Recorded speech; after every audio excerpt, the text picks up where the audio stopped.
नमस्कार दोस्तों, मैं Vijay Tiwari the book society में आपका स्वागत है। जहां हम आज की इस वीडियो के माध्यम से सब्जेक्ट कोड BHIC 105 की श्रृंखला को आगे बढ़ाते हुए आज इसके क्वेश्चन नंबर 4 को आपके साथ डिस्कस करेंगे। जैसा कि महत्वपूर्ण प्रश्नों की जो श्रृंखला चल रही है, इस श्रृंखला के भाग 1 में हमने 3 क्वेश्चनों को आपके साथ डिस्कस किया था। यदि आपने ये वाली वीडियो अभी नहीं देखी है तो सबसे पहले वीडियो जरूर देख लो ताकि चीज़ें आपको बिल्कुल अच्छे से क्लियर हो सकें। अब हम बात कर रहे हैं चौथे क्वेश्चन की। पेपर में जो आपका चौथा क्वेश्चन आता है ना भाई, वो टिप्पणी करने के लिए आता है, जिसमें आपको 4 ऑप्शन दिए जाते हैं और ये कहा जाता है किसी भी 2 पर टिप्पणी करो 10-10 नंबर में। तो 10 नंबर के हिसाब से इस आंसर को लिखना है, तो 10 नंबर के हिसाब से यहाँ पर ये आंसर दिए गए हैं। पहला टॉपिक है उर और नायडू, दूसरा है मंदिर स्थापत्य कला, तीसरा है तराइन के युद्ध का महत्व और चौथा है पाल राज व्यवस्था। तो इन चारों टॉपिक पे अलग अलग टिप्पणी यहाँ पर करके आपको बताई गई है और चारों को अच्छे से यहाँ पर डिस्कस हम करेंगे भी। तो देखो, उर और नायडू की अगर आप बात करोगे ना, तो जो उर है ये ग्रामीण क्षेत्रों के लिए यूज़ किया गया है वर्ड, और जो नायडू है ये शहरी क्षेत्रों के लिए शब्द यूज़ किया गया है, और दोनों का ही संबंध दक्षिण भारत से है। तो जब आप उर और नायडू को पढ़ोगे तो आप एक तरीके से ग्रामीण और क्षेत्रीय प्रशासनिक व्यवस्था और सामाजिक संगठन के बारे में पढ़ रहे हो, जहाँ उर का संबंध किससे होगा, ग्रामीण व्यवस्था से, और नायडू का संबंध किससे होगा, शहरी व्यवस्था से। तो देखो, भारत में 9 से लेकर 13 सेंचुरी के आसपास चोल राजाओं ने शासन किया था दक्षिण भारत में, और उस दौरान जो उर और नायडू थे ये बहुत ज़्यादा महत्वपूर्ण हो चुके थे, जहाँ ये ग्रामीण और क्षेत्रीय स्तर पर शासन और सामाजिक व्यवस्था का प्रबंधन करते थे। अब हम उर के बारे में स्पेशल पढ़ेंगे। तो उर का मतलब ग्राम यानी कि गांव वाले जो क्षेत्र थे।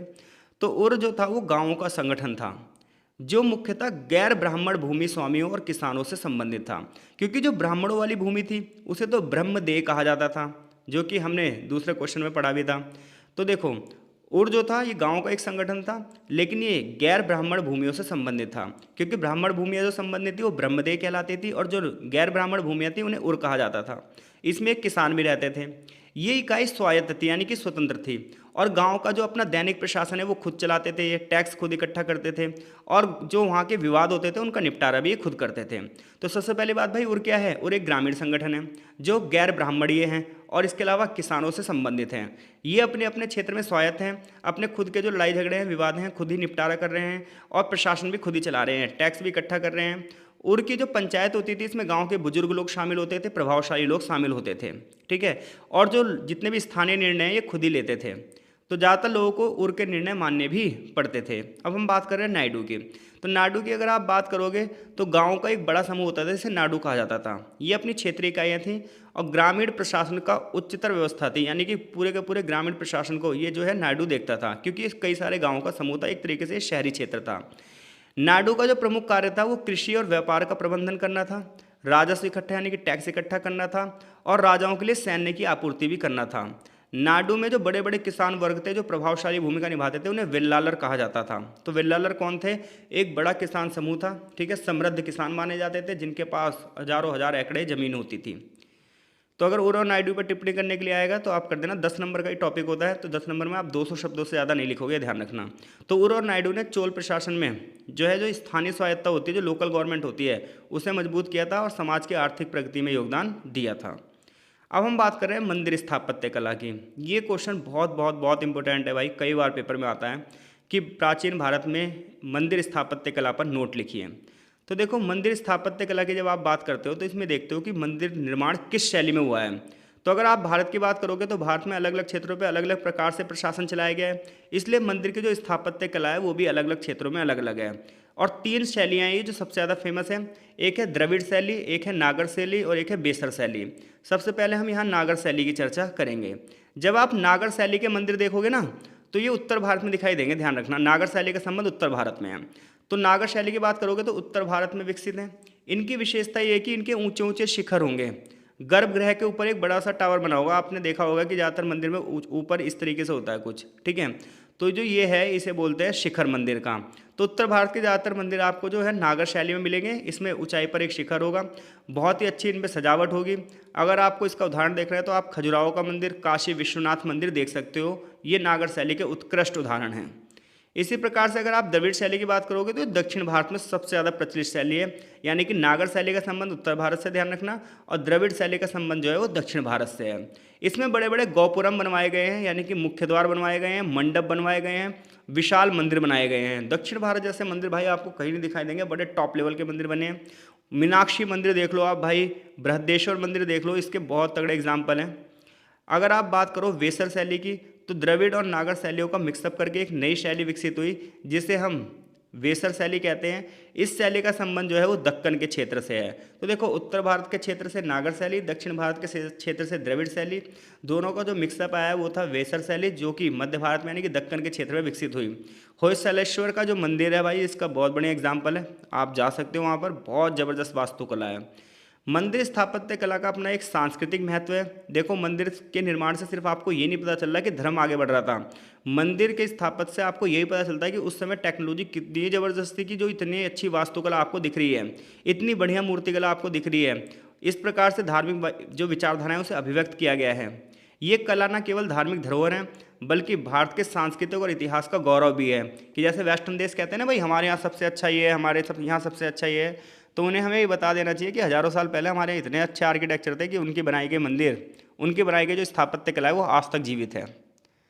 अगला क्वेश्चन है हमारा भाई कि भारत के इतिहास में तराइन के युद्ध का क्या महत्व है। तो आपको पता है तराइन की 2 लड़ाइयाँ लड़ी गई और दोनों जो लड़ाइयाँ थी ये पृथ्वीराज चौहान और मोहम्मद गौरी के बीच में लड़ी गई थी। और ये दोनों युद्ध, पहला युद्ध हुआ था 1191 में, दूसरा था 1192 में। तो तराइन के युद्ध की लड़ाई की बात समझो तो पृथ्वीराज चौहान और मोहम्मद गौरी के बीच में दोनों लड़ाइयाँ हुई हैं, जहाँ तराइन का पहला युद्ध हुआ है 1191 में, दूसरा युद्ध हुआ है 1192 में। ये भारत के इतिहास में एक महत्वपूर्ण भूमिका निभाएंगी दोनों ही घटनाएं। उसका रीज़न है क्योंकि इस युद्ध के बाद भारत में इस्लामिक साम्राज्य की शुरुआत हो जाएगी, दिल्ली सल्तनत की नींव रख दी जाएगी। तो देखो, तो तराइन का युद्ध भारतीय इतिहास में एक निर्णायक घटना है जो कि भारत की राजनीति को, भारत की संस्कृति को, भारत के समाज को पूरे तरीके से प्रभावित कर देगी। ये युद्ध पृथ्वीराज चौहान और मोहम्मद गौरी के बीच में हरियाणा स्थित तराइन के मैदान में लड़े गए थे, जिसे आज में तारौरी के नाम से जाना जाता है। पहला युद्ध 1191 में होता है, जिसे पहला तराइन का युद्ध कहा जाता है। इस युद्ध में पृथ्वीराज चौहान ने मोहम्मद गौरी को हरा दिया था, लेकिन उससे बस गलती ये हो गई थी कि उसने मोहम्मद गौरी को जिंदा छोड़ दिया, क्योंकि मोहम्मद गौरी भाग गया।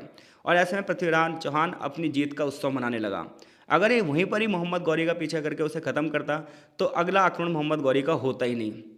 तो खैर, ये इतिहास में कुछ गलतियां हैं जिन्हें बस आज हम सबक के रूप में सीख सकते हैं। तो पहले युद्ध में पृथ्वीराज चौहान ने मोहम्मद गौरी का भूत उतार दिया था। इस जीत ने उत्तर भारत में राजपूतों की शक्ति जो थी उसे मजबूत कर दिया था और भारत की स्वतंत्रता को बनाए रखा। मोहम्मद गौरी भागता हुआ सीधा अफगानिस्तान चला गया, और लेकिन उसने अपनी इसे अंतिम पराजय नहीं माना। ये माना जाता है कि मोहम्मद गौरी ढंग से सोया नहीं था, उसने जब तक एक मजबूत सेना इकट्ठी नहीं कर ली थी, क्योंकि मोहम्मद गौरी जब अपने राज्य वापस गया तो उसका सिर्फ एक ही उद्देश्य था, पृथ्वीराज चौहान से अपनी हार का बदला लेना। उसने एक बहुत ही मजबूत सेना इकट्ठी करी 1 साल में और वापस से दूसरा अटैक किया। दूसरे युद्ध को तराइन का दूसरा युद्ध यानी 1192 का युद्ध कहा जाता है। इस युद्ध में मोहम्मद गौरी ने छल से पृथ्वीराज चौहान को हरा दिया। ये विजय बहुत ही ज़्यादा महत्वपूर्ण थी। इसके बाद दिल्ली और उत्तर भारत के बहुत बड़े हिस्से पर इस्लामी शासन स्थापित होने का मार्ग स्थापित हो गया। तराइन के युद्ध की अगर महत्व की बात करोगे तो दिल्ली सल्तनत की स्थापना हो जाती है, क्योंकि राजपूतों का जो साम्राज्य है वो यहाँ से कमज़ोर हो जाता है और बाहरी जो सल्तनत है वो आकर यहाँ पर अपना शासन स्थापित करती है। और इस प्रकार से उत्तर भारत में तुर्की शासन की नींव शुरू जाती है और तुर्क जो है वो भारत पर बहुत लंबे समय तक शासन करेंगे। तो तराइन के युद्ध का पहला महत्व है कि दिल्ली सल्तनत और तुर्क शासन की स्थापना होती है, राजपूत शक्ति का पतन होता है, सांस्कृतिक प्रभाव दिखता है, क्योंकि इस युद्ध के बाद भारत के मिडिल ईस्ट से जो सांस्कृतिक संबंध हैं, वास्तुकला हैं, ये बढ़ जाएंगी। इसके साथ साथ इस युद्ध में अगर हम बात करेंगे तो मोहम्मद गौरी जो है अपने सबसे प्रमुख सेनापति जिसका नाम था कुतुबुद्दीन ऐबक, इसको छोड़कर जाएगा और फिर कुतुबुद्दीन ऐबक यहाँ पर शासन करेगा और उसके बाद लगातार फिर शासन बलबन तक इस तरीके से आगे बढ़ता जाएगा। तो अगर आप तराइन के युद्ध की बात करोगे तो बस आपको इतना पता होना चाहिए कि पृथ्वीराज चौहान और मोहम्मद गौरी के बीच में युद्ध लड़ा गया है। 2 युद्ध हुए हैं। पहला पृथ्वीराज चौहान जीत जाएगा, मोहम्मद गौरी भगता हुआ सीधा अपने क्षेत्र पहुंच जाएगा। दूसरे में मोहम्मद गौरी जीतेगा और इस क्षेत्र का जो शासन है वो तुर्कों के पास चला जाएगा। अब हम बात कर रहे हैं पाल राज व्यवस्था की। तो जब आप पाल वंश का इतिहास पढ़ते हो तो पाल वंश का इतिहास का संबंध 8th से लेकर 12th सेंचुरी के बीच में है। बंगाल, बिहार और असम के क्षेत्रों पर इन्होंने शासन किया है और इस वंश की जो स्थापना करी थी वो गोपाल ने की थी। ठीक है, अब हम बात कर रहे हैं पाल शासन पर टिप्पणी करने के लिए उसने बोला है। तो सबसे पहले हम यही समझ लेते हैं कि पाल का प्रशासन कैसे चलाया जाता। तो मैंने आपको बताया था कोई भी राजा हो उसका कोई भी क्षेत्र हो उसका जो प्रशासन था उसको राजा के द्वारा ही चलाया जाता था। तो पाल शासक पूर्ण सत्तावादी थे, पूरे के पूरे अथॉरिटी का यूज़ करते थे, राजनीतिक शक्ति का केंद्र थे। इसके अलावा पाल राजाओं की बात करें तो धर्म का रक्षक माना गया है, धर्म और न्याय के हिसाब से चीज़ों को चलाते थे। राज्य की सहायता के लिए मंत्रियों की एक पूरी सभा थी जिन्हें मंत्री परिषद कहा जाता था।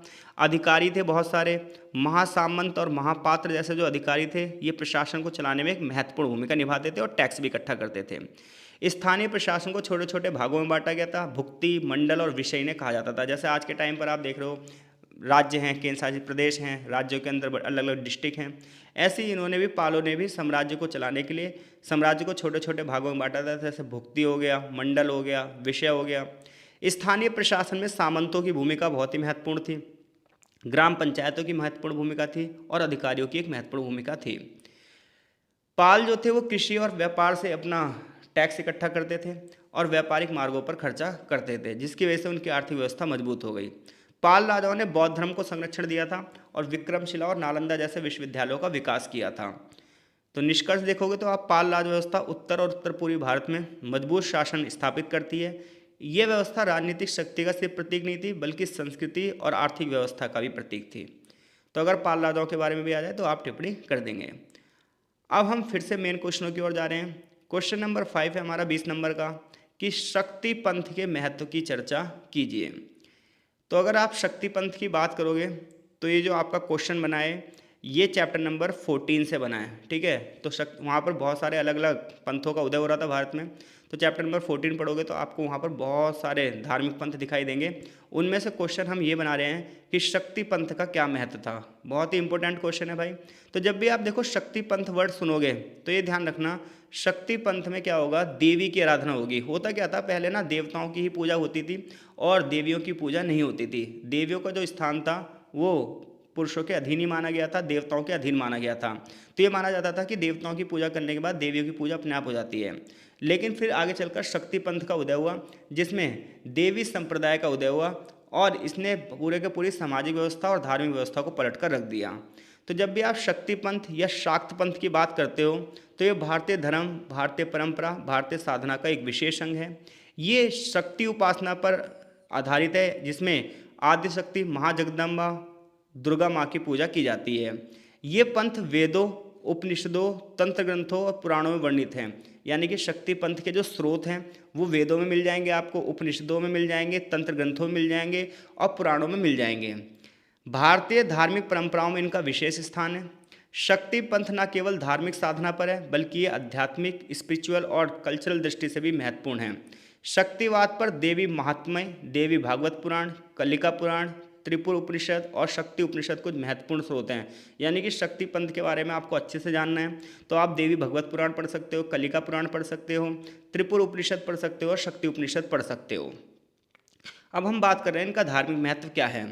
तो शक्ति पंथ की आप बात करोगे तो ये माना जाता है कि ब्रह्मांड का जो सृजन हुआ है, ब्रह्मांड का जो पालन पोषण हो रहा है, ये सब देवी की मदद से हो रहा है।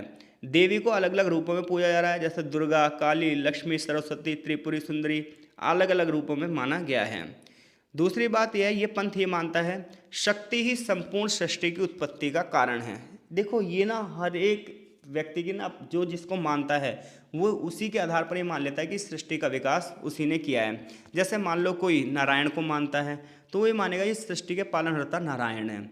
जो शक्ति पंथ को मानेगा वो कहेंगे आदि शक्ति माँ जगदम्बा, माँ दुर्गा जो हैं यही इस सृष्टि की जो है वो उत्पत्ति का कारण है। तो अलग अलग तरीके से आपको बातें बतानी है। इसके अलावा शक्ति पंथ जो है वो तंत्र विद्या को ज़्यादा बढ़ावा देता है। शक्ति पंथ में तंत्र और मंत्र की साधना का विशेष महत्व है। तंत्र ग्रंथों में देवी की साधना की विधियां बताई गई हैं, यंत्र बताया गया है, चमत्कारिक विधियां बताई गई हैं, आत्मा और परमात्मा का मिलन, मोक्ष की बातें की गई हैं। दुर्गा और काली की पूजा और जहाँ पर बलि प्रथा जो है आज भी आप देख लो पश्चिम बंगाल में और दक्षिण भारत में जो है काली पूजा बहुत ज़्यादा फेमस है, ठीक है। जो ये शक्ति पंथ के अनुयायी ही हैं जो काली पूजा और दुर्गा पूजा करते हैं, जो नवरात्रि में बड़े पैमाने पर आप पूरे भारत में इसकी धूम देख सकते हो। ये पर्व शक्ति की उपासना उसके विभिन्न रूपों का प्रतीक है। अब हम बात कर रहे हैं इनका सामाजिक महत्व क्या है शक्ति पंथ का। तो सबसे पहली बात यह है कि महिलाओं को महिमा को आगे बढ़ाता है, महिलाओं के सम्मान की बात करता है। ये तो शक्ति पंथ नारी के महिमा मंडन की बात करता है और ये कहता है कि इस पूरी की पूरी सृष्टि की जो निर्माण करता है वो महिलाएं ही हैं। इससे समाज में महिलाओं के प्रति सम्मान और आदर की भावना की प्रेरणा मिलती है। भारत की सांस्कृतिक धरोहर है। शक्ति पंथ ने कला को बढ़ावा दिया, संगीत को बढ़ावा दिया, नृत्य को बढ़ावा दिया और देवी के विभिन्न रूपों को प्रेरित किया। काली घाट की आप पेंटिंग देख लो जाके, दुर्गा घाट की मूर्ति कला देख लो, भजन कीर्तन देख लो, इन सब के उदाहरण हैं। क्योंकि देखो, जब भी कोई पंथ बढ़ता है तो उसका साहित्य बढ़ता है, उसकी संस्कृति भी बढ़ती है, उसके तीर्थ स्थल भी बढ़ते हैं। तो शक्ति पंथ से जो जुड़े हैं वो प्रमुख तीर्थ स्थल हैं काली घाट पश्चिम बंगाल में, कामाख्या असम में, वैष्णो देवी जम्मू में, ज्वाला देवी हिमाचल प्रदेश में। ये सब भारत के सांस्कृतिक और धार्मिक केंद्र हैं। ये सब आप शक्ति पंथ में लिखोगे। आध्यात्मिक महत्व क्या है? तो शक्ति पंथ आत्मा और परम शक्ति के मिलन द्वारा मोक्ष प्राप्त करने की जोर देता है। ये साधना ये कहती है कि मनुष्य के भीतर एक आत्मिक बल होता है, दिव्यता होती है, उसे जगाने की जरूरत होती है बस। तो इस प्रकार से शक्ति पंथ भारतीय धर्म और संस्कृति में नारी शक्ति के सम्मान और समग्र जीवन दृष्टि को बढ़ावा देता है। ये सिर्फ धार्मिक साधना का मार्ग नहीं है, बल्कि समाज में शक्ति, साहस और नारी के महत्व की भावना को भी उजागर करता है। अपने तांत्रिक और वैदिक आधार पर शक्ति पंथ भारतीय अध्यात्म और साधना परंपरा का एक अटूट हिस्सा है और ये मानव जीवन में शक्ति, ऊर्जा और उन्नति का प्रतीक है। तो अगर शक्ति पंथ आया तो आप ध्यान रखिएगा, इसमें आदि शक्ति की उपासना की बात की गई है और आदि शक्ति का संबंध है जगदम्बा महादुर्गा जगतजननी से। अब हम अगले क्वेश्चन की ओर बढ़ रहे हैं, क्वेश्चन नंबर 6 कि श्री विजय राज्य पर चोलों के आक्रमण का महत्व की चर्चा कीजिए। यानी कि चोल राजाओं ने श्री विजय राज्य पर जो अटैक किया, इसका भारत के इतिहास में क्या महत्व है? तो देखिए, चोल राजा जो राजा राजेंद्र चोल थे, इन्होंने ये विजय अभियान चलाया था। और जब आप श्री विजय राज्य की बात करते हो तो ये दक्षिण पूर्व एशिया में मलय द्वीप के पास का क्षेत्र था। तो चोल राजा कौन? जिसका नाम था राजा राजेंद्र चोल। समय इनका था 1014 से 1044 ईस्वी के बीच में। साउथ ईस्ट एशिया में एक जगह थी जिसका नाम था श्री विजय। अब जो श्री विजय था, ये साउथ ईस्ट एशिया, मलय द्वीप, इंडोनेशिया के आसपास का एक एरिया था, ठीक है। अब दिक्कत ये थी कि इन पर जो ये आक्रमण हुआ वो इतिहास में इतना महत्वपूर्ण क्यों है? तो इतिहास में इतना महत्वपूर्ण इसलिए है क्योंकि ये समुद्री अभियान था। इस अभियान ने ये बात सिद्ध कर दी थी कि जो चोल राजा हैं, इनकी अपनी नौसेना बहुत मजबूत है। देखो, उस समय भारत की नौसेना मजबूत होने का एक बहुत ही बड़ा प्रमाण है कौन? चोल राजा। क्योंकि उस समय जो राजा थे वो आर्मी पर ध्यान देते थे, जहाँ पैदल सैनिक होते थे, घुड़सवार होते थे, रथ सवार होते थे। नौ संचालन पर किसी भी राजा ने ज़्यादा ध्यान नहीं दिया। लेकिन चोल राजा इसका एकमात्र अपवाद है जिन्होंने अपनी नौसैनिक शक्ति को भी बढ़ावा दिया। तो इसलिए यहाँ पर वो आपसे पूछ रहा है कि भाई चोल राजाओं ने जो श्री विजय पर अटैक किया, उसे जीता, इसका भारत के इतिहास में क्या महत्वपूर्ण योगदान है? तो आप बताओगे, चोल राजा राजेंद्र चोल ने दक्षिण पूर्वी एशिया के श्री विजय साम्राज्य पर एक महत्वपूर्ण आक्रमण किया। इस आक्रमण की वजह से चोल साम्राज्य का जो विस्तार है वो हिंद महासागर के क्षेत्र तक फैल गया और इतिहास में इनकी अपनी एक अलग भूमिका हो गई। अब हम सबसे पहले क्यों आक्रमण हुआ, इस आक्रमण के क्या परिणाम थे, ये जानेंगे। तो श्री विजय साम्राज्य की अगर आप बात करोगे तो श्री विजय साम्राज्य दक्षिण पूर्वी एशिया का एक शक्तिशाली राज्य था, हल्के में मत लेना इसे। इसका केंद्र वर्तमान में सुमात्रा, इंडोनेशिया के आसपास था। यह साम्राज्य व्यापार की दृष्टि से एक प्रमुख केंद्र था और बौद्ध धर्म का एक बहुत बड़ा केंद्र था। यानी कि अगर आप श्री विजय क्षेत्र की बात करोगे तो इसकी लोकेशन कहाँ है? दक्षिण पूर्वी एशिया में। कहाँ पर? इंडोनेशिया के पास। व्यापार के लिए बहुत ही फेमस था, बौद्ध धर्म का प्रमुख केंद्र था। इसके साथ साथ बड़े बड़े जो व्यापारिक मार्ग थे उस पर इसका कंट्रोल था। अब हुआ क्या कि जो श्री विजय के राजा थे ना, इन्होंने चोल राजाओं के व्यापार में डंगे डालने शुरू कर दिए। चोल राजाओं के जो व्यापारिक जहाज यहाँ से जाते थे, व्यापारिक नाव जाती थी, उन्हें इनके जो डाकू थे वो लूट लेते थे और ये जो राजा थे उन डाकुओं को रोकने के लिए कुछ करते भी नहीं थे। तो ऐसे में राजेंद्र चोल प्रथम ने ये कहा कि मैं श्री विजय राज्य को ही जीत लूँगा ताकि सारी की सारी समस्याएं खत्म हो जाएं, और उसने 1025 ईस्वी में यहाँ पर अटैक कर दिया। तो चोल साम्राज्य आखिर क्यों रहा ये इस युद्ध का कारण? तो सुनो, क्या रहा इस युद्ध का कारण? तो वो सुनो। पहला, व्यापारिक कारण। तो चोल साम्राज्य दक्षिण भारत में व्यापार का केंद्र था और उसकी आर्थिक व्यवस्था समुद्री व्यापार पर निर्भर थी। अब ऐसे में जो श्री विजय था, ये जो इनके समुद्री जहाज थे उनको वहाँ पर जाने से रोक देता था। इस पूरे मार्ग पर जो है श्री विजय साम्राज्य ने कंट्रोल कर रखा था। तो ऐसे में इस मार्ग पर नियंत्रण प्राप्त करने के लिए क्या हुआ? चोल राजा राजेंद्र चोल ने श्री विजय राज्य पर आक्रमण कर दिया और न सिर्फ आक्रमण किया बल्कि इस क्षेत्र को जीत भी लिया और इस प्रकार से उन्होंने अपने व्यापारिक जो उद्देश्य थे उसे मजबूत किया। तो यानी कि इस युद्ध का पहला कारण था व्यापारिक कारण, जहाँ बड़े पैमाने पर जो श्री विजय राज्य था ये चोलों के वाणिज्य हितों को चोट पहुँचा रहा था। चोलों को जो कमर्शियल प्रॉफिट होना चाहिए था वो नहीं हो पा रहा था, इनके जहाज़ों को लूट लिया जाता था। तो उन सब चीज़ों से बचने के लिए इन्होंने युद्ध किया। राजनीतिक कारण ये था कि चोल राजा अपने क्षेत्र को जीत चुके थे और अब अपने साम्राज्य का विस्तार बाहर भी करना चाहते थे। इसलिए वो ये चाहते थे कि जो श्रीविजय जैसे राज्य हैं अगर वो इन्हें जीत लेंगे तो इनका प्रॉफिट भी बढ़ जाएगा और व्यापारिक गतिविधियां भी बढ़ जाएंगी। तो इस प्रकार से राजेंद्र जो चोल था वो श्रीविजय साम्राज्य को हराकर अपने साम्राज्य की ख्याति को बढ़ावा देना चाहता था। सांस्कृतिक कारण यह था कि श्रीविजय बौद्ध धर्म का केंद्र था, जबकि जो चोल थे ये शैववाद और वैष्णववाद को बढ़ावा देते थे। तो इन आक्रमणों ने धार्मिक प्रभाव को बढ़ावा देने में भी एक महत्वपूर्ण भूमिका निभाई। तो कभी भी ध्यान रखना, एक युद्ध का सिर्फ एक ही कारण नहीं होता, उसके कई कारण होते हैं। तो चोल वंश का जो ये युद्ध हुआ किससे, श्रीविजय साम्राज्य से, इस युद्ध का पहला और महत्वपूर्ण कारक तो व्यापारिक कारण था, जिसमें श्रीविजय साम्राज्य जो थे ये चोल राजाओं के व्यापारिक लाभ को नुकसान पहुंचा रहे थे, उनके जहाज़ों को लूट लिया जाता था। ऐसे में इनके पास कोई ऑप्शन नहीं बचा था, इसलिए राजेंद्र चोल ने आक्रमण कर दिया। लेकिन इसके पीछे एक धार्मिक कारण भी था, क्योंकि जो श्रीविजय साम्राज्य था वो बौद्ध धर्म का केंद्र था और ये शैववाद और वैष्णववाद को फॉलो करते थे, तो ये धार्मिक प्रचार करना चाहते थे। और राजनीतिक कारण ये था कि हर एक राजा भाई अपनी सीमाओं का विस्तार करना चाहता ही चाहता है। आक्रमण का महत्व क्या हुआ, तो आक्रमण का प्रभाव ये पड़ा कि जो चोल राजा थे उन्होंने श्रीविजय पर पूरे की पूरी कंट्रोल कर लिया और इनका व्यापार पर प्रभुत्व हो गया। वहाँ के जो बड़े बड़े बंदरगाह थे वो सीधे चोल राजाओं के कंट्रोल में आ गए। और आगे चलकर श्रीविजय के जो राजा होंगे ना, ये चोल राजाओं के पास आएंगे कि भाई हम अपना बौद्ध मठ बना लें, ये कर ले वो कर ले, और फिर ये इन्हें क्या करेंगे, हमारे राजा दयालु तो होते ही हैं, वो इन्हें इस चीज़ की क्या दे देंगे, परमिशन भी दे देंगे, हाँ भाई तुम अपने तरीके से अपनी चीज़ें बढ़ाओ।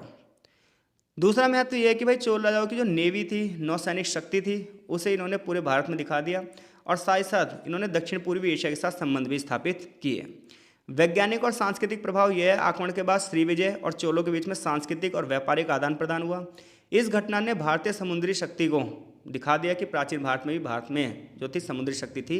आगे चलकर मुगलों के टाइम पर समुद्री शक्ति बिल्कुल बेकार हो चुकी थी, इसी वजह से यूरोपियंस ने भारत को अपना उपनिवेश भी बना लिया। चोल साम्राज्य में की जो है विश्व में प्रतिष्ठा बढ़ी इस युद्ध के बाद, क्योंकि आप अपनी सीमाओं से बाहर जाकर युद्ध लड़ रहे हो और उसे जीत भी रहे हो, तो इसकी वजह से इसकी समाज में प्रतिष्ठा भी बढ़ चुकी थी। तो इस प्रकार से श्रीविजय पर चोलों का जो आक्रमण है वो आर्थिक, राजनीतिक, सांस्कृतिक दृष्टिकोण से बहुत ज़्यादा महत्वपूर्ण है। इस विजय ने चोल साम्राज्य को एक प्रभावशाली समुद्री शक्ति में बदल दिया और हिंद महासागर के क्षेत्र में भारत का वर्चस्व स्थापित कर दिया। यह घटना भारतीय इतिहास में समुद्री सामरिकता और विश्व व्यापार के महत्व को बढ़ावा देती है। तो अब तक 6 क्वेश्चन जो हैं हम इस PDF के आपके साथ डिस्कस कर चुके हैं और मैं आशा करता हूं कि सारी चीज़ें आपको बहुत ही अच्छे से समझ में आ रही होंगी। कमेंट बॉक्स में अपनी प्रतिक्रिया देकर ज़रूर चीज़ों को हमें बताइएगा, ताकि हम अगली वीडियो में जो है सुधार कर सकें। बाकी हम एग्ज़ाम के हिसाब से 100% आपको दे रहे हैं, क्योंकि देखो वीडियो ज़्यादा लेंथी भी हो जाएगी तो भी दिक्कत ये है, क्योंकि इतने लंबे समय तक हम नहीं पढ़ पाएंगे। तो इसलिए मेरे ये उद्देश्य है कि कम से कम समय में ज़्यादा से ज़्यादा आउटपुट निकले, और उसी हिसाब से मैं 3 से 4 क्वेश्चन एक वीडियो में रख रहा हूँ, वो भी आधे घंटे में कवर कर रहा हूँ। इसलिए थोड़ा मैं तेज़ भी चल रहा हूँ और चीज़ें जो है वो शॉर्ट में लेकर चल रहा हूँ। तो अगर आपको ऐसा लग रहा है कि स्पीड ज़्यादा है तो आप बता सकते हैं, हम थोड़ी सी स्पीड को कम कर देंगे। अब चैप्टर जो क्वेश्चन नंबर 7, 8, 9 और 10 है ये अगले भाग में डिस्कस करेंगे। तब तक के लिए आपका बहुत बहुत धन्यवाद।